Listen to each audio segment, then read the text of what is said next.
Me friends and ఫ్యామిలీతో సరదాగా బయటకు వెళ్ళటానికి కారు లేదా అయితే వెంటనే ఈ నెంబర్కి కాల్ చేయండి. నమస్తే మేడం. చెప్పమ్మా. నా పేరు పూజ. నేను నల్గొండ నుంచి వచ్చాను. నాకు రీసెంట్ గా మ్యారేజ్ అయింది మేడం. నా భర్త కూడా చాలా బాగా చూసుకుంటాడు, కానీ కొన్ని రోజుల నుంచి గొడవలు అవుతున్నాయి మేడం మా ఇద్దరి మధ్యన. బాగా చూసుకుంటున్నాడు అంటున్నావు, మళ్ళా గొడవలు అంటావేంటి? దేనికి అవుతున్నాయి అమ్మా గొడవలు? అంటే నాకు ఎక్స్ బాయ్ ఫ్రెండ్ ఉండేది మేడం. బాయ్ ఫ్రెండ్ అంటే ఇన్స్టిట్యూట్ లో పరిచయం మేడం. అమీర్పేట వచ్చి బీటెక్ అయిపోయింది మేడం నాది. ఓకే, చాలా మంది పరిచయం ఉంటారు కదా, మాట్లాడేది పెద్ద తప్పేం కాదు. అమీర్పేట వచ్చి కోచింగ్ తీసుకున్నాను మేడం. ఇన్స్టిట్యూట్ కి వెళ్ళాను. ఇన్స్టిట్యూట్ లో పరిచయం అయ్యాడు మేడం. ఓకే, 1 year 2 years తిరిగాము, కానీ ఇంట్రెస్ట్ లేదని చెప్పా మేడం. ఫస్ట్ మ్యారేజ్ చేసుకోవడం. ఇంతలోకి అమ్మ వాళ్ళు మంచి సంబంధం, ఐటీ జాబ్ అని మ్యారేజ్ చేశారు మేడం. అది మ్యారేజ్ చేశాక 3 months 4 months బాగా హ్యాపీగా ఉన్నా మేడం, నేను నా హస్బెండ్. కానీ ఇంతలోకి తను ఒకటే మెసేజ్లు ఫోన్లు చేస్తున్నాడు మేడం. నా ఎక్స్ బాయ్ ఫ్రెండ్ నాకు నువ్వు కావాలి, నువ్వు లేకపోతే నేను బతకలేను, చచ్చిపోతా అని టార్చర్ చేస్తున్నాడు మేడం. ఇటు పేరెంట్స్ చెప్పుకోలేను, ఇటు హస్బెండ్ చెప్పుకోలేక నాలో నేను నలిగిపోయాను మేడం చాలా. మీరే ఏదో ఒక న్యాయం చేస్తారని వచ్చాను మేడం. ఎందుకు టార్చర్? ఏ విధంగా అంటే అతనికి మీ హస్బెండ్ కి తెలిసిపోయిందా? మేడం మా హస్బెండ్ వాళ్ళ ఫ్రెండ్స్ కి ఫొటోస్ అంటే పంపించాడు మేడం. నా ఎక్స్ బాయ్ ఫ్రెండ్ అంటే ఇట్లా గర్ల్స్ ని బుక్ చేసుకుంటారు మేడం. అలా ఆ విధంగా పంపించి మా హస్బెండ్ వచ్చి నువ్వు ఇలాంటి దానివి అలాంటి దానివి ఒక బజార్ దాని లాగా ట్రీట్ చేసింది మేడం. నా ఎక్స్ బాయ్ ఫ్రెండ్ అసలు మామూలు టార్చర్ కాదు మేడం. అది అసలు ఇటు పేరెంట్స్ చెప్పుకోలేను, ఇటు ఎవరికి చెప్పుకోలేక నాలో నేను నలిగి. ఆ ఫోటో అతనే పంపించాడని నీకు ఎట్లా తెలుసు? అంటే ఫస్ట్ కోచింగ్ తీసుకునేటప్పుడు దిగాం మేడం. ఆ ఫోటో చూస్తే నువ్వు గుర్తుపట్టావు? ఫోటో మా హస్బెండ్ కి ఎలా వచ్చింది, నువ్వు పంపించావా అని అడిగావా? అంటే దిగింది నేనే మేడం, తెలుసు నాకు. ఇన్స్టిట్యూట్ లో దిగాం మేడం కలిసి. అది ఇట్లా పెట్టేసిండు. మా హస్బెండ్ వచ్చి ఇది నువ్వేనా అని అడిగాడు మేడం. అడిగి నేనే అన్నాను మేడం. నిన్ను బాగా చూసుకుంటున్నాడా నువ్వే అన్నావు. అవును. ఇప్పుడు ఎక్కడి నుంచో ఒక ఫోటో తీసుకొని వచ్చి అది ఎవరైనా మార్ఫింగ్ చేసి ఉండొచ్చు కదా. నువ్వెందుకు వెంటనే మా బాయ్ ఫ్రెండ్ తీసాడని నువ్వు ఎందుకు చెప్పావు? మరి చెప్పేసావు ఆ మాట కూడా? చూస్తుంటే అలా చెప్పావని అని చెప్పలేదు మేడం. అతనే అన్నాడు, చీ నువ్వు ఇట్లాంటి దానివి అట్లాంటి దానివి, నాకు వద్దు, నాకు విడాకులు కావాలని. దేనికి వద్దు? ఫోటోకే వద్దు అంటే అమ్మా, ఫోటోకే వద్దు. ఏం చేశాడు అనుకుంటున్నాడు? ఫోటోలోని నువ్వు నేను ఒక్కదాన్నే ఉన్నాను మేడం. మరి ఒక్కదానివే ఉన్న ఫోటోని ఎందుకు చూసి ఎందుకు ఆయన అనుమానపడుతున్నాడు? అంటే అవి అంటే బాయ్స్ ఉంటారు ఇట్లా బుక్ చేసుకుంటారు కదా అమ్మాయిల్ని, అందులో అట్లా సెట్ చేశాడు మేడం నా ఫోటోని. లేకపోతే ఉత్తిగా అయితే అది కన్ఫ్యూజన్ గా ఉంది. చెప్పిందమ్మా, చెప్తోంది తను పాపం చెప్పలేకపోతుంది మనందరం ముందు. నిజమే కదా, ఒక ఆడపిల్ల. ఇప్పుడు నాకు ఆ అమ్మాయిని ఒక సెకండ్ ఆగమ్మ తల్లి, కొంచెం జయతో మాట్లాడతా, నాకే బాధ వస్తుంది. ఇక నువ్వేం చెప్తావు? నీ కళ్ళల్లో నీళ్ళు వస్తుంటే నాకు కూడా నీళ్ళు వస్తున్నాయి. అవునమ్మా. ఇప్పుడు ఆడపిల్లల్ని ఆ పదం వాడలేకపోతున్నాం, ఆ పదం మన నోటితోటి ఉపయోగించలేకపోతున్నాం. సో ఇక్కడ ఏంటంటే భర్తకి ఈమెకి మొదట ఒక ప్రేమికుడు ఉన్నాడు అన్న విషయం తెలియకపోవడం ఒక అదృష్టం.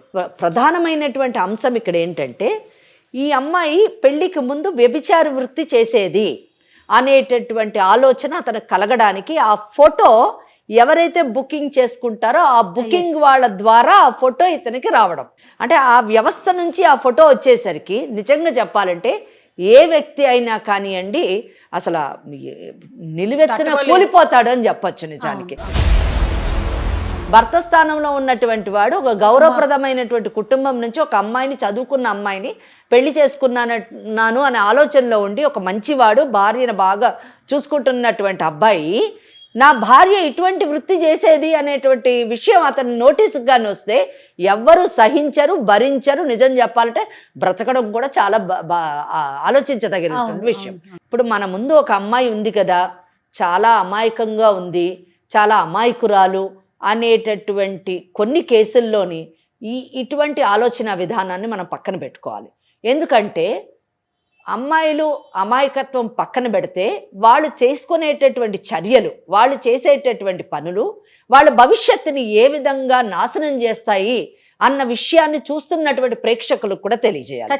అంటే ఎందుకంటే అమ్మాయి మాట్లాడేటప్పుడు అమ్మాయి కళ్ళల్లో నీళ్లు వచ్చి ఉండొచ్చుగాక, కానీ ఎంత సింపుల్గా అంటే సాఫ్ట్గానే సౌమ్యంగానే ఆ అమ్మాయి ఎంత తన అభిప్రాయాన్ని ఏ విధంగా చెప్తుందంటే, నేను ముందే చెప్పాను పెళ్లి చేసుకోనని చెప్పాను, కానీ 2 సంవత్సరాలు అతనితో తిరిగాను. ఏంటి, what message you want to give సమాజానికి? నిన్ను చదువుకోవడానికి పంపించారు, చదువుకోవడం నీ పని, తోటి విద్యార్థులతో నువ్వు మాట్లాడావా, అక్కడికి మనం ఏం అనడానికి లేదు. కానీ 2 సంవత్సరాలు నేను తిరిగాను, నువ్వు తిరిగావు కాబట్టి ఈరోజు ఇక్కడ కూర్చోవలసినటువంటి పరిస్థితి వచ్చింది. ఇదే పరిస్థితి ఏ అమ్మాయికైనా జరుగుతుంది అన్న విషయాన్ని అమ్మాయిలు తెలుసుకోవాలి. వాళ్ళు చదువుకునే టైంలోని వాళ్ళు చదువుకోవాలి, ఒక పద్ధతిలో ఉండాలి, సమాజం ఆమోదించే రీతిలో ఉండాలి తప్పితే లిమిటేషన్స్ దాటితే ఇటువంటి సమస్యలను ఎదుర్కోవాల్సి వస్తుంది. ప్రతిదానికి ఒక పరిమితి, ఒక గీత ఉండాలి. అవును. అది ఫ్రెండ్షిప్ అవ్వండి, ప్రేమించుకోవటం అవనివ్వండి, భర్త అవనివ్వండి, భార్య అవనివ్వండి, ప్రతిదానికి మనం ఒక గీత గీసుకుని ఆ గీత లోపల ఉండాలి. ఆ గీత దాటితే ఆ రిలేషన్ అనేది దెబ్బతింటదేమో అనేది నా అభిప్రాయం. అది సో పూజ ఎక్కడ ఉందో చూద్దాం. గీత లోపల ఉందా, గీత దాటిందా పెళ్లికి ముందు? అంటే నువ్వు చదువుకునే రోజుల్లో అతనితో నీకు పరిచయం, నలుగురు ఫ్రెండ్లో అతను కూడా ఒక ఫ్రెండా, ఇంకొంచెం ఎక్కువగా అతను ఫీల్ అయ్యాడా, నువ్వు ఫీల్ అయ్యావా? కొంచెం ఎక్కువగా తిరిగాం మేడం. అంటే అతనికి నిన్ను పెళ్లి చేసుకోవాలనే ఆలోచన ఉందా? అతనికి ఉంది మేడం, నాకు లేదు. ఫస్టే చెప్పా మేడం, తిరిగేటప్పుడే మ్యారేజ్ ఇంట్రెస్ట్ లేదు అని చెప్పేసి. అమ్మ ఇప్పుడు మేడం వాళ్ళు కానీ నేను కానీ అడిగేది ఒకటి క్లారిటీ. అతను నిన్ను ఒక ఫ్రెండ్ లాగా చూసాడా, ఒక ప్రేయస్ లాగా చూసాడా? ప్రేయస్ లాగే చూసా. నువ్వెలా ఫీల్ అయ్యావు? నేను కూడా ప్రేయస్ లాగే అనుకున్నాను, కానీ మ్యారేజ్ అయితే ఇంట్రెస్ట్ లేదు మేడం. అమ్మ జయ, ఒక్క నిమిషం నేను మాట్లాడు. కాదమ్మా, ఇప్పుడు అమ్మాయి అడుగుతుంది నిన్ను, ప్రేయస్ లాగా చూసాడా లేకపోతే ఇంకోలా చూసాడంటే నువ్వు అన్నిటికీ తలకాయ చెప్తున్నావు. ప్రేయస్ లాగా చూసిన తర్వాత అంటే పెళ్లి చేసుకోమా? ప్రేయస్కి అంటే అర్థం ఏంటి? ఏమనుకుంటున్నారు మీ ఆడపిల్లలు అసలు? కానీ నువ్వేంటి ప్రేయసి అని చూశాడు అని నువ్వే ఒప్పుకుంటున్నావా? ఇంకా మళ్ళీ ఈ అబ్బాయినేమో వదిలేసావా? తిరిగిన రోజులు తిరిగి మళ్ళీ ఇంకో అబ్బాయిని పెళ్లి చేసుకున్నా అంటే ఏం మాట్లాడుతున్నావు అమ్మా నువ్వు? మరి అసలు నీకే క్లారిటీ లేదు. కాదుమా, తనకి మనసులో లేదు. ఆ విషయం క్లియర్ గా చెప్పి అతను అవాయిడ్ చేయాలి కదా. అది నీకు పెళ్లి సంబంధం చెప్పాను మేడం, ఏమని చెప్పి మ్యారేజ్ చేసుకోను వద్దు అంటే. అమ్మ నువ్వు నీ ఉద్దేశంలో పెళ్లి వేరు, తిరగడం వేరా? పెళ్లి వేరు, ప్రేమించడం వేరు. ఆ అబ్బాయి ప్రేయసిగా అనుకుని తిరిగాడు అంటే ఎంత దూరమైనా పోయి ఉండొచ్చు. నేను అడగకూడదు, పొజిషన్ లో అడగాల్సిన క్వశ్చన్లను నేను అడగలేను కదా. అదే ఇప్పుడు నలుగురు ముందు అడిగే ప్రశ్నలు కొన్ని ఉంటాయి, నలుగురు ముందు అడగకూడని ప్రశ్నలు కొన్ని ఉంటాయి. ఇప్పుడు ఆ అమ్మాయి అడిగిన దానికి నేను మాట్లాడి కౌంటర్ ఇవ్వడానికి నేను కొంచెం బాధపడుతున్నాను. ప్రేయసి అన్న మాటకి నువ్వు ఓకే అవునమ్మా ప్రేయసిగా చూసారంటున్నావు. అసలు ప్రేయసి అంటే తెలుసా నీకు? మీరు ఆడపిల్లలు ఏమనుకుంటున్నారు? ఏదో మా అబ్బాయి దొరికాడంటే ఏదో లిప్స్టిక్ కొనిస్తాడు, సెల్ ఫోన్ కొనిస్తాడు, బండిలో పెట్రోల్ పోసుకొని తిప్పేస్తాడు. ఇదేనా ప్రేయస్ అంటే? ఇదేనా బాయ్ ఫ్రెండ్ అంటే? ఇలాగే తిరిగేస్తారా? పైగా ఫోటోలు తీసుకున్నాను, నేను ఫోటోలు ఇచ్చాను. ఏంటి జయ ఇదంతా? అందరు అమ్మాయిలాగే నేను కూడా ఫ్రెండ్లీగా. కాదమ్మా, ఇప్పుడు ఎవరు వచ్చారు ఇక్కడ దాకా చెప్పు. అందరూ అమ్మాయిలాగా నువ్వు చేస్తున్నావు, కానీ సమస్య నీకు వచ్చింది కదా, అవునా కదా? సరే ఇంతకీ అసలు ఎందుకు పెళ్లి చేసుకోకూడదు అనుకున్నావు అతన్ని? చెప్పు, ఎందుకు వద్దనుకున్నావు? అతని ముందుగానే ఎందుకు చెప్పావు? అతనికి జాబ్ లేదు, ఏం లేదు, సెటిల్ కూడా కాలేదు మేడం. రైట్, చూసారా? కానీ ఒకటి ఇక్కడ మేడం, ముందుగానే చెప్పానంటుంది ఆమె. డిసైడెడ్ నేను ఓన్లీ ఈయనతో తిరుగుతాను. ముందుగానే చెప్పావు, కానీ అబ్బాయితో తిరిగావు కదా, వాడికంటే ఆశలు రేకెత్తించావు కదా. తిరుగుతాను కానీ పెళ్లి చేసుకోను బిఫోర్ స్టడీయింగ్. అమలు అప్పుడు తిరిగేటప్పుడు మాత్రం అబ్బాయికి డబ్బులు ఉన్నాయా? లేవు మేడం. మరి ఎలా తిరిగేవాడు? మరి పెట్రోల్ పోసుకొని పాపం బండి వేసుకొని తిరగాలిగా. మరి అబ్బాయికి అసలు ఏమైనా ఉన్నాయా? ఇప్పుడు డబ్బు లేకపోతే పెళ్లి చేసుకోలేదు అన్నావు, తిరగడానికైతే ఏమైనా ఉన్నాయా? మరి పార్ట్ టైం ర్యాపిడో నడిపించి వాడితోనే బైక్ నడిపేది మేడం. ఓహో, బైక్ నడిపిస్తాడు కాబట్టి హాయిగా ర్యాపిడో నువ్వు కూడా బుక్ చేసుకున్నావా? ఈ అమ్మాయి కూడా నాకు ఈ సమయంలోని నా అవసరాలు తీరుస్తున్నాడు అనే ఆలోచనతో భవిష్యత్తులో పెళ్లి చేసుకుంటే నా బాధ్యత కూడా స్వీకరిస్తాడు అనే ఆలోచన ఉండాలి. ఆ ఇంట్రెస్ట్ లేనప్పుడు నీకు అంతకంటే కంఫర్టబుల్ లైఫ్ కావాలని అన్నప్పుడు నువ్వు తిరగకూడదు. ఎందుకంటే నీకు వేరే అబ్బాయి జీవితం పాడు చేసే హక్కు లేదు, అంతే కదా. అది తప్పది. బాగానే ఉంది ఆ అబ్బాయి ర్యాపిడో, మంచిగా నీకు కంఫర్ట్స్, హ్యాపీగా నిన్ను తిప్పుతున్నాడు, అన్నీ బాగానే చేస్తున్నాడు, మంచిగా తిరుగుతున్నావు, మంచిగా ఒక ట్యాగ్ కూడా పెట్టుకున్నావు. ఆ అబ్బాయి పేరేంటన్నావు? విక్రమ్ మేడం. విక్రమ్కి ప్రేయసిగా చక్కగా హ్యాపీగా తిరుగుతున్నావు, నీకు ఆయన ప్రియుడుగా బాగానే ఉన్నారు. అంతేనా? ఇంకా అంతేనా? ఇంకేమన్నానా? ఇంకా కొంచెం ఇక నేను ఒక స్టెప్ కూడా దాటావా? చెప్పలేను మేడం ఇక ఇవన్నీ. చెప్పలేవు, ఎందుకంటే ఇప్పుడు చెప్తే ఇబ్బంది పొజిషన్లోకి వస్తావేమో అనే ఒక ఆలోచన నీలో ఉంది. కానీ అప్పుడు మాత్రం నువ్వు కంఫర్ట్గా ఉన్నావు. హ్యాపీగా కూడా ఉన్నావా? ఒకటి మేడం, అప్పుడు హ్యాపీ అండ్ కంఫర్ట్. ఇక్కడ ఒక విషయం, ఆ అమ్మాయి ఆన్సర్ తోని మనం అర్థం చేసుకోవాల్సింది ఏంటంటే, ఒకవేళ ఎటువంటిది ఇంకొంచెం ఫార్వర్డ్ కాలేదు అంటే లేదు మేడం అని ఖచ్చితంగా చెప్తుంది. చెప్పలేను అన్నదంటే మనం అర్థం మాకు చేసుకోవాలి. అర్థం చేసుకోవాలి. ఇప్పుడు మా ఆయన అడుగుతున్నాడా నిన్ను ఇప్పుడు? ఇక్కడ దాకా ఎందుకు వచ్చావమ్మా? నువ్వు నాకు వద్దు, నాకు విడాకులు కావాలంటుంది మేడం, కానీ నాకు నా హస్బెండే కావాలి మేడం. ఇప్పుడు అబ్బాయి రమ్మని పిలవట్లేదా మీ ఆయన ద్వారానో లేకపోతే ఇంకోళ్ళ ద్వారానో? మరి అసలు ఎందుకు అంటున్నాడు మరి మీ ఆయన? మీ ఆయన నీకేంటి నిన్ను ఎందుకు బాధ పెడుతున్నాడు? ఇన్నాళ్ళు లేని 9 నెలలు ఫోటో చూసి మేడం, అంటే ఫోటో ఇట్లా బుక్ చేసుకునే దాంట్లో ఎడిటింగ్ చేసి పెట్టారు మేడం. నువ్వు ఇట్లాంటి దాన్ని వచ్చి నీ క్యారెక్టర్ ఇదా అని బజార్. క్యారెక్టర్ నిజంగా అదేనా? కాదు మేడం. కాదు. ఇప్పుడు మీ ఆయన నిన్ను నాకు అక్కర్లేదు, నీ క్యారెక్టర్ అసాసినేట్ చేస్తున్నాడు అనే ఒక ఫీలింగ్లో నువ్వు మా దాకా వచ్చావు. అవును, సరిపోయింది. అసలు ఖచ్చితమైన పచ్చి నిజం ఏమిటో మాకు కావాలి. మొట్టమొదటిగా నిజాలు లేకుండా ఇద్దరం చెప్పలేం. అమ్మ చెప్పలేదు, నేను చెప్పలేను. కాబట్టి ఇప్పుడు నిజంగా నీవు అతనితోటి ఓ 2 ఏళ్ళో 3 ఏళ్ళో మీరిద్దరు కలిసి తిరిగినప్పుడు నువ్వు ఫోటోలు ఇంకా ఏమేం చేసావో అవన్నీ నీ మనసుకి కరెక్ట్ అనిపిస్తున్నాయా మీ ఆయన నిన్ను అడుగుతుంటే? మొట్టమొదటి ప్రశ్న. రెండవ ప్రశ్న ఏంటంటే, ఈ ఫోటో నిజంగానే ఆ బుకింగ్ చేసుకునే వాళ్ళ దగ్గరికి విక్రమే ఇచ్చాడా, లేదంటే మరెవరి ద్వారా అయినా పోయి మార్ఫింగ్ జరిగిందనే మాట నువ్వు అంటున్నావు కాబట్టి అలాంటివి ఏదైనా జరిగాయా? మూడవది ఏంటి అని అంటే, ఇవన్నిట్లో ఎంతవరకు నిజం ఉంది? నీకు నీ భర్తే కావాలి, నాకు మళ్ళీ విక్రమ్ అక్కర్లేదు అనే మాటకి నువ్వు ఎందుకు కంక్లూజన్కి వస్తున్నావు కూడా నాకు నీ మనసులో మాట కావాలి. విక్రమ్కి ఫోన్ చేసా మేడం, ఈ ఫోటో నీతో ఉన్నప్పుడే దిగా కదా, నువ్వే పెట్టావా అంటే నేనే పెట్టాను. అంటే విక్రమే చేశాడు. ఎందుకు చేశాడంటావు? నేను దక్కలేదు కదా మేడం. దక్కలేదు. ఇప్పుడు అంటే అట్లా పెడితే దక్కుతావా నువ్వు? అదేలా దక్కు? అంటే నా హస్బెండ్ ముందు నేను బ్యాడ్ అవుతా కదా మేడం. హస్బెండ్ మీరు బ్యాడ్ అయిపోతే ఎట్లా ఇచ్చేస్తే మళ్ళీ వస్తుంది. అంటే డైవర్స్ ఆయన ఇస్తే అప్పుడు మళ్ళీ నిన్ను పెళ్లి చేసుకుంటాడట్నా? అవును మేడం. ఎవరికి చెప్పాడు? నాకే చెప్పాడు. నువ్వు ఎప్పుడు ఫోన్ చేసావు మరి? ఆ రోజు ఫోటో అంటే మా హస్బెండ్ చూపించాక కాల్ చేశాను మేడం. అంటే మీ హస్బెండ్ ముందే కాల్ చేసావా? కాదు మేడం, పర్సనల్ గా చేశాను. పర్సనల్ గా కాల్ చేసావు, కానీ మీ హస్బెండ్కి ఏం తెలియదు? తెలియదు. అసలు విక్రమ్ విషయమే తెలీదా మీ హస్బెండ్? తెలియదు మేడం. అది అదృష్టం. నాకు నా భర్తే కావాలి మేడం, ఎందుకంటే అతను చాలా బాగా చూసుకుంటున్నాడు. ఇప్పుడు విడాకులు కావాలి, నువ్వు నాకు వద్దు అంటున్నాడు మేడం. ఆయన దృష్టిలో నేను బ్యాడ్ అయిపోయినా. నేను 2 సంవత్సరాలు తిరిగాను, పెళ్ళి మాత్రం చేసుకోవద్దు అనుకున్నాను అని చెప్పేసి ఈ అమ్మాయి చెప్పడము, దానివలన దాని యొక్క ప్రభావం ఆ పిల్లోడి మీద, అంటే ఎవరు విక్రమ్ మీద పడ్డము. అతని జీవితం తప్పకుండా ఒక మానసిక శోభకు లోనై తప్పకుండా పిల్లోడు చాలా అస్తవ్యస్తం అయ్యి ఉండొచ్చు తప్పకుండా. అంటే ఎంత ఫ్రస్ట్రేట్ అయితే ఆ పిల్లోడు తన ఆఖరికి చేసుకున్నటువంటి పెళ్ళిని కూడా చిందరవందర చేసి దాన్ని పాడు చేసి మళ్ళీ తను ఆ ప్రేయసిని దక్కించుకోవాలి అనే ఆలోచన కలగడం మనం నిజంగా కొంచెం ఆలోచించదగిన విషయం. కానీ ఇక్కడ ఈ అమ్మాయి సెకండ్ ఫేజ్ వచ్చేసరికి చేసుకున్నటువంటి పెళ్ళినే కాపాడుకోవాలి. ఫస్ట్ ఫేజ్లో షీఈస్ నాట్, అక్కడ ఆమె ఏమాత్రం కూడా నీతివంతంగా లేదు. ఆమె ఎక్కడ కూడా మారల్ వాల్యూస్ని పాటించలేదు, ఎక్కడ కూడా ఆమె కమిట్మెంట్ లేదు.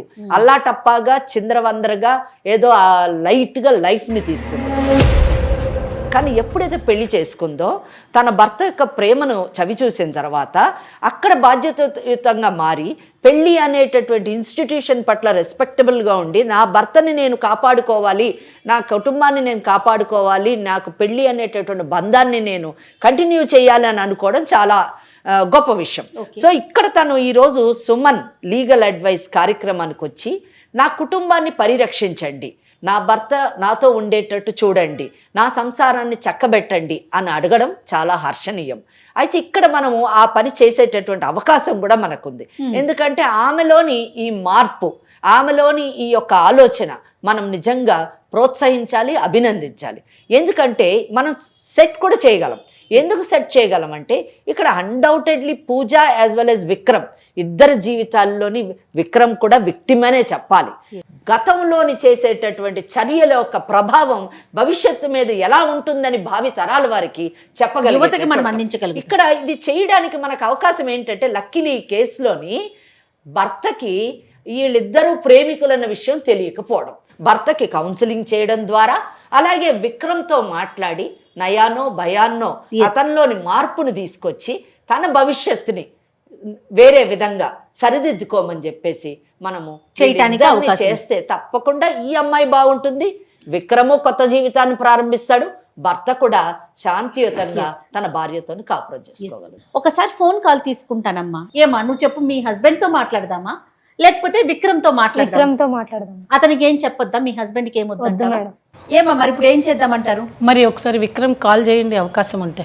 విక్రమ్ తో మాట్లాడి దాన్ని బట్టి డిసైడ్ చేద్దామా? ఏమా అంతే చేద్దామంటే కదమ్మా. అంతే కదా. కాల్ చేయమ్మా. చేస్తాను.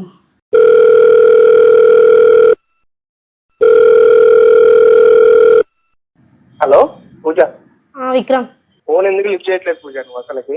ఎందుకు చేయాలి ఫోన్ విక్రమ్? చేయాలి పూజ నీకు నేను? ఎందుకు చేయాలి విక్రమ్? నా లైఫ్ అంతా ఆగం చేసావు కదా. నేనే ఆగం చేశాను పూజ నీ లైఫ్ ని. ఇప్పుడు లవ్ చేసుకున్నాము, లవ్ చేసుకొని తిరిగాము, బానే ఉంది. కనీసం నాకు చెప్పాలి కదా పూజ నువ్వు. నీకు ఫస్టే చెప్పాగా విక్రమ్, నాకు మ్యారేజ్ ఇంట్రెస్ట్ లేదని చెప్పా కదా. చెప్పావు పూజ, చెప్పలేదనట్లేదు. కానీ నాకు నువ్వు కావాలి, నువ్వు ఎలాగే నాకు నువ్వు కావాలనేసే కదా నేను అనిపిస్తుంది. అయితే నువ్వు పెళ్లి మ్యారేజ్ చేసుకున్నా అయ్యాక నాకు ఎట్లా కావాలి. మెసేజ్ నువ్వు పెళ్లి చేస్తావు? చేసుకుందే చెప్పాను నాకు నువ్వు కావాలి పూజ. నీకోసం ఏదైనా చేస్తాను, నీకోసం మా ఇంట్లో వాళ్ళని కూడా వదిలేస్తాను అనేసి నీకు చెప్పాను కదా. నాకు నువ్వు కావాలి, నువ్వు పెళ్లి చేసుకున్నా కావాలి. అవసరమైతే మీ హస్బెండ్ తోడు మాట్లాడనైనా మాట్లాడతా, అవసరం మీ హస్బెండ్ ఏదైనా చేయమన్నా నేను చేస్తాను. కానీ నాకు నువ్వు కావాలి. అది విక్రమ్, ఇది తను పూజ సుమన్ టీవీ లీగల్ అడ్వైజ్ అనే ఒక ప్రోగ్రామ్ కి వచ్చారమ్మా. మేము కూడా లైన్ లోనే ఉన్నాం. సారీ నీకు చెప్పలేదు. కానీ ఆ అమ్మాయికి ఏం చేయాలో తెలియక దిక్కుతోచిన స్థితిలో, ఇంకా నా వల్ల కావట్లేదు అనే పరిస్థితిలో వచ్చారు. నాతో పాటు అడ్వకేట్ వెంకటేశ్వరి గారు, అలానే ఫ్యామిలీ కౌన్సిలర్ కల్పవల్లి గారు, ముగ్గురం కూర్చుని ఉన్నాము. నీ వర్షన్ కూడా వింటూ ఉన్నాము. ఏం విక్రమ్ మీరు మాట్లాడేది కరెక్టేనమ్మా? నువ్వు మాట్లాడేది ఒక పెళ్ళైన పిల్లని ఇలా సతాయించొచ్చా? అలా కాదు నేను కూడా మీ షో చూస్తాను మేడం. ఇప్పుడు నాకు కూడా మీరు న్యాయం చేయాలి కదా మేడం. తప్పకుండా న్యాయం చేస్తామమ్మా. విక్రమ్, హలో మేడం, విక్రమ్, చెప్పండి మేడం. ఇక్కడ ఫ్యామిలీ కౌన్సిలర్ ని మాట్లాడుతున్నా నాన్న. ఇప్పుడు మీరిద్దరు ఆ అమ్మాయికి పెళ్లి కాకముందు చక్కగా స్నేహితులు, ఏ తప్పు లేదు, నువ్వు మాట్లాడినవన్నీ 100% కరెక్టే. నీకు ఇంటెన్షన్ ఉన్నది పెళ్లి చేసుకోవాలని, నీకు ఇంటెన్షన్ ఉన్న మాట కరెక్టే. తను మాత్రం మొదటి నుంచి ఏంటంటే నువ్వు ఒక చక్కటి స్నేహితుడిగా ఉండాలనే కోరికలోనే ఉన్నది, అలాగే నీతో ఉన్నది. పెళ్లి చేసుకోవడానికి ఇష్టంగా లేదు. సరే 2 ఏళ్ళు మీరిద్దరు హాయిగా తిరిగారు. అనుకున్నాను కదా మేడం. మీరు అనుకున్నారు కానీ తను అనుకోలేదు కదమ్మా. అదే కనుక మీరు అప్పుడే పెళ్లి చేసుకొని ఉంటే అది వేరే విషయం ఉండేది. సరే అప్పుడు మీకు ఏ అవకాశాలు మీకు లేకపోబట్టి మీరు చేసుకోలేదు. దానికి నేనేం అనట్లు, అయిపోయిన భాగవతం గురించి నేను కాదమ్మా. ఇక్కడ నేను అడ్డొస్తున్నాను అనుకోవద్దు. ఆ అమ్మాయి నాకు ఇష్టం లేదు అని చెప్పినా కూడా నువ్వెందుకు కంటిన్యూ చేశారు విక్రమ్? మీరు ఎందుకు కంటిన్యూ చేశారు మరి? ఆ అమ్మాయికి ఏమో ఇష్టం లేదు. ఎంత డబ్బులు ఖర్చు పెట్టాను అనుకుంటున్నారు మేడం? డబ్బులు కోచింగ్ అయిపోయిన తర్వాత ర్యాపిడో నైట్ అంతా ర్యాపిడో కొట్టేసుకొని అమ్మాయికి షాపింగ్ కానీ సినిమాలకు కానీ ఎన్ని చోట్లగానే తిప్పాను అనుకుంటున్నారు అమ్మాయి.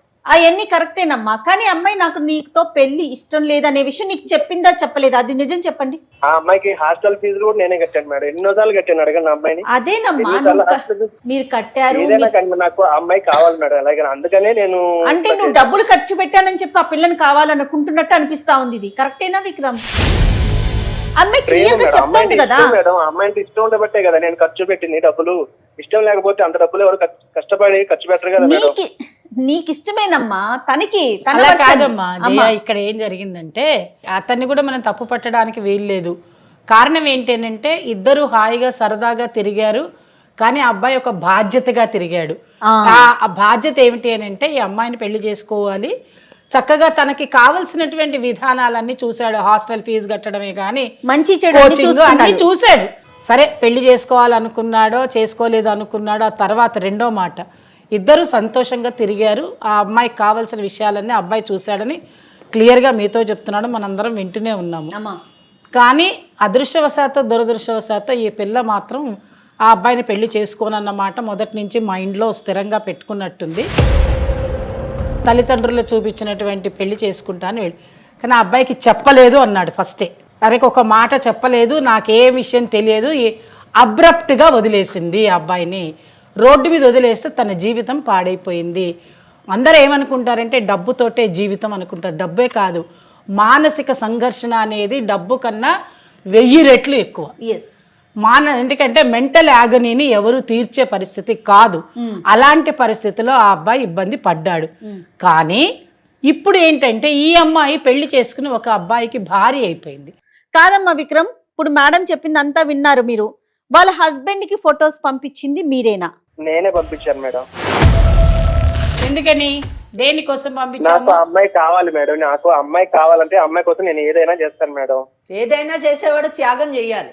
అది ఎందుకంటే నువ్వు ప్రేమించిన వాడైతే ఆ అమ్మాయి బాగుండాలని కోరుకోవాలి కాదు కదా. నాకు ఆ అమ్మాయి కావాలనేసి నేను చేశాను కదా. అదేమన్నా బొమ్మ? అయిపోయింది కదా. కాదమ్మా, అదేమన్నా బొమ్మ? నా బొమ్మ నాకే కావాలి, నేను చెప్పినట్టు వినాలి అంటే ఎట్లాగమ్మా విక్రమ్?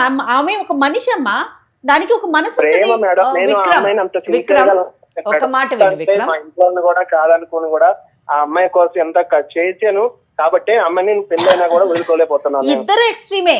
నేను తిరుగుతాను పెళ్లి చేసుకున్ననేది ఆ అమ్మాయి, తిరుగు నన్ను పెళ్లి చేసుకోపోయినా పర్వాలా, నీ వర్షం నువ్వు నాకు చెప్పినా పర్వాలా, కానీ నువ్వే కావాలని ఇద్దరు ఎక్స్ట్రీమే ఆలోచిస్తున్నారు కదమ్మా. కాదు విక్రమ్, ఒక మాట, నేను లీగల్ అడ్వైజర్ కార్యక్రమంలోని లాయర్ వెంకటేశ్వరిని మాట్లాడుతున్నాను. నిజానికి సాధారణంగా ఇటువంటి కేసుల్లోని నేను కొంచెం ఇమోషనల్గానే స్పందిస్తాను. కానీ ఈ కేసు వింటున్న మొదటి నుంచి కూడా నీ పట్ల నాకు కొంచెం సానుభూతి ఉంది. ఎందుకు సానుభూతి ఉంది అంటే, ప్రథమ స్థాయిలో ఎక్కడ కూడా నీ తప్పు లేదు. నువ్వు ఆ అమ్మాయిని చాలా జెన్యూన్గా, పూజాని చాలా జెన్యూన్గా ప్రేమించావు. ఆమె గురించి నిజానికి నువ్వు ఎన్ని పనులు చేయాలో అన్ని పనులు చేసావు. అక్కడ నీ త్యాగం కనిపిస్తుంది. నీ ఆలోచన కూడా చాలా గొప్పది. ఏంటంటే ప్రేమించడమే కాదు, పెళ్లి చేసుకోవాలి, ఆమెకు ఒక గౌరవప్రదమైనటువంటి స్థానాన్ని నీ జీవితంలో కలిగించాలి అనుకోవడం కూడా హర్షణీయం. కానీ రెండవ స్థాయికి వచ్చినప్పుడు, అంటే ఆ అమ్మాయి పెళ్ళి అయిన తర్వాత ఆమె నాకు కావాలి అని కోరుకోవడం మాత్రం కరెక్ట్ కాదు. First mistake. అది ఎలాగైనా పొందాలి, నయానో భయానో ఆమె జీవితం నాశనం చేసైనా నేను దక్కించుకోవాలి అన్నది ఇంకా క్షమించరానటువంటి నేరం. అంటే నువ్వు మొదట ఒక ప్రేమికుడుగా ఉన్నప్పుడు నువ్వు చూపించినటువంటి గొప్ప లక్షణాలు, నీ ఒక హీరో అప్పుడు నిజం చెప్పాలంటే. ఈరోజు ఆఫ్టర్ మ్యారేజ్, ఆ అమ్మాయి మ్యారేజ్ తర్వాత నువ్వు ఆమెకు ఒక విలన్లాగా మారిపోయి ఆమె నిన్ను తన భర్తని వదిలి నిన్ను పెళ్లి చేసుకుంటుంది అని అనుకోవడం ప్రథమ తప్పు. రెండోది, ఒకవేళ పెళ్లి చేసుకున్నా నువ్వు బలవంతంగా వాళ్ళని విడగొట్టి నువ్వు పెళ్లి చేసుకున్నా ఆమె నీకు కమిటెడ్గా ఉంటుంది అని అనుకోవడం రెండో తప్పు. నిజం చెప్పాలంటే ఆ అమ్మాయికి కమిట్మెంట్ అన్నది లేదు. కమిట్మెంట్ అన్నది లేదు. ఆ అమ్మాయి లేకుండా నేను బ్రతకలేను మేడం. ఇప్పటిదాకా నేను అమ్మాయి కోసం ఎన్నో సార్లు సూసైడ్ అటెంప్ట్ చేశాను, చేతులు కోసుకున్నాను. చివరికి నాకు ఏది తెలియక ఈ పని చేయాల్సి వచ్చింది. అవన్నీ నీ ప్రాబ్లమ్స్. వదిలేస్తాడు, అప్పుడైనా ఒంటరిగా ఉంటది, నేను అలాగైనా పెళ్లి చేసుకున్నాను అనేది అనుకున్నాను మేడం. అవన్నీ నీ ప్రాబ్లమ్స్, నీ తప్పులు. ఎందుకంటే నువ్వు ప్రేమించడం తప్పని నేను అనను, అలాగే నువ్వు ఆ అమ్మాయితో నీ హద్దు మీరు తిరగడం తప్పని నేను అనను, నువ్వు ఆ అమ్మాయికి ఖర్చు పెట్టింది తప్పని అనను. కానీ ఆ అమ్మాయి నిన్ను పెళ్లి చేసుకోను, కేవలం తిరుగుతాను అని చెప్పినప్పుడు ఆ అమ్మాయి క్యారెక్టర్ ఏంటి, ఆమె పర్సనాలిటీ ఏంటి అని అసెస్ చేయకపోవడం నీ తప్పు. అర్థమైందా? ఆమెకి మొదటే కమిట్మెంట్ లేదు. అటువంటి కమిట్మెంట్ లేని అమ్మాయి గురించి నేను చేతులు కోసుకున్నా, ఇప్పుడు ఆమె జీవితాన్ని నాశనం చేస్తా అంటే చూస్తూ ఎవరు ఊరుకోరు. బాగా గుర్తుపెట్టుకో. నేను ఇంతసేపు నీకు చాలా సౌమ్యంగా మర్యాదగా చెప్పాను. ఒకవేళ నీ యొక్క ఈ విధానం కానీ నువ్వు మార్చుకోకపోతే, నువ్వు ఫోటో పంపించాను అని చెప్పేసి నువ్వు ఒప్పుకున్నావు, కమిట్ చేసావు, దాని ప్రకారం నిన్ను బ్లాక్మెయిల్ కింద 7 సంవత్సరాలు శిక్ష అనుభవిస్తావు. అంతేకాకుండా ఆమె జీవితాన్ని, ఆమె గౌరవాన్ని భంగం కలిగించేటట్టు నువ్వు ప్రవర్తిస్తే ఇటు సివిల్ డ్యామేజెస్ కింద నీకు ఎన్ని కోట్లు కావాలంటే అన్ని కోట్లు మేము అడిగేటటువంటి అధికారం ఉంది. అలాగే క్రిమినల్ డిఫమేషన్ కింద నీ మీద కేసులు వేయాల్సి వస్తుంది. ఇవన్నీ వేస్తే నీ బంగారు భవిష్యత్తు. అంటే నువ్వు ఏదో అంత పెద్ద గొప్ప పిల్లోడు. విను నువ్వు, మీకు అసలు ఎవరు సరిగ్గా చెప్పేవాళ్ళు లేక ఇలా ప్రవర్తిస్తున్నారు. నువ్వు చదువుకోవాల్సిన టైంలోని నువ్వేం పెద్ద కోటీశ్వరుడువా? ఒక పేద కుటుంబం నుంచి వచ్చినటువంటి వాడు రాత్రిపూట ర్యాపిడో నడిపి ఆ అమ్మాయి యొక్క అవసరాలు తీర్చాను అని చెప్పావు. అంటే ఏంటి? మీ ఇంటి వాళ్ళు కనీసం నీకు డబ్బులు కూడా పంపించేటటువంటి స్థాయి లేనటువంటి వాళ్ళు. ఒక పేద కుటుంబం నుంచి వచ్చి నువ్వు చదువుకొని నీ కుటుంబానికి ఒక ఆసరాగా కావాల్సినటువంటి నువ్వు, ఒక కుటుంబం నుంచి వచ్చి తల్లిదండ్రుల పేరు నిలబెట్టి మంచిగా తన కాళ్ళ మీద ఆర్థికంగా నిలబడవలసినటువంటి పూజ ఈ పనులు చేయకుండా మీరు తప్పుడు పనులు చేసి ఈ రోజున మళ్ళీ ఇంకా మాట్లాడుతున్నావు ఆ అమ్మాయే కావాలని. ఎందుకయ్యా అమ్మాయి? నీకు వేరే పెళ్లి చేసుకో, మంచిగా సెటిల్ అవ్వు. ఇంత మంచిగా చెప్తూ ఉంటే ఎటువంటి ఆర్థిక స్తోమత లేనటువంటి నువ్వు రేపు ఆ అమ్మాయి 4 కేసులు నీ మీద వేస్తే ఆ కేసులను ఎలా పోరాడతావు? కోర్టుల చుట్టూ తిరిగి నీ జీవితాన్ని పాడు చేసుకుంటావా? క్రిమినల్ కేసెస్ వేయించుకొని జైలుకు పోతావా? లేకపోతే నీ జీవితాన్ని సరిదిద్దుకుంటావా? బంగారు భవిష్యత్తును చూస్తావా? నువ్వే నిర్ణయించుకోవాలి. చెప్పిన మాట విను విక్రమ్. నువ్వు యంగ్ ఏజ్ లో ఉన్నావు విక్రమ్, నువ్వు చిన్న వయసులో ఉన్నావు, యంగ్ ఫెలో, నీకు మంచి భవిష్యత్తు ఉంది, మంచి అమ్మాయి దొరుకుతుంది, చక్కగా పెద్దలు చూసినటువంటి పెళ్లి చేసుకో. ఇదంతా గతం ఒక పీడకలగా మర్చిపో, చక్కటి జీవితం. నీ మీద నాకు చాలా గౌరవం ఉంది, నిజం చెప్పాలంటే సానుభూతి కూడా ఉంది. ఎందుకంటే నో డౌట్ ఆ అమ్మాయి నీకు పెళ్ళి అని కూడా చెప్పకుండా నిన్ను మోసం చేసింది, నీ జీవితం అస్తవ్యస్తమైంది అనేటువంటి ఆలోచనలో నువ్వు ఉండడంలో తప్పులేదు. కానీ అయిపోయిన దాన్ని మళ్ళీ బ్యాక్కి తీసుకురావాలని అనుకోవద్దు. Better you concentrate on your future. నువ్వు చదువుకున్నటువంటి వాడివి, మంచి ఉద్యోగం చూసుకో, జీవితంలో సెటిల్గా మీ తల్లిదండ్రులు చూసినటువంటి వివాహం చేసుకో, పెళ్లి చేసుకొని సక్రమమైనటువంటి జీవితాన్ని జీవించి ఎప్పుడు నువ్వు హీరోలాగానే ఉండు. అంతేగాని ఆ అమ్మాయి అనవసరం నువ్వు ఇంకా తెగించి మాట్లాడేవనుకో 4 కేసులు ఆ అమ్మాయి వేస్తుంది, నువ్వు కోర్టుల చుట్టూ జైలుకు పోవాల్సి వస్తుంది. నీకు నిజంగా అవసరమా? You don't deserve that. According to me your a very good boy, you please be remain like that. చట్ట ప్రకారంగా జరగవలసిన విషయాలని నీకే కాదు నీలాంటి యువత అందరికీ కూడా అర్థమయ్యేటట్టు తెలియాలన్న విషయంతో వెంకటేశ్వరి మేడం చెప్పారు. కానీ ఇప్పుడు నువ్వు జరిగిన విషయాన్ని గత అయిపోయిన దాని గురించి మనము కాలాన్ని వెనక్కి వెళ్ళి లాక్కు రాలేము ముందుకి. ఇప్పుడు మనం చేయవలసింది ఏంటంటే ఆ పెళ్ళైపోయిన ఆడపిల్ల జోలికి మనం వెళ్లకుండా ఉంటే మంచిది విక్రమ్. నువ్వు కూడా హాయిగా చక్కగా పెద్దవాళ్ళు కుదిర్చినటువంటి వివాహం చేసుకో. తప్పులు జరిగాయి, ఇద్దరి మూలాన తప్పులు అయిపోయాయి, అవన్నీ దాన్ని మళ్ళీ పోస్ట్ మార్టం చేసి గీకే ఆల్సిన అవసరం లేదు.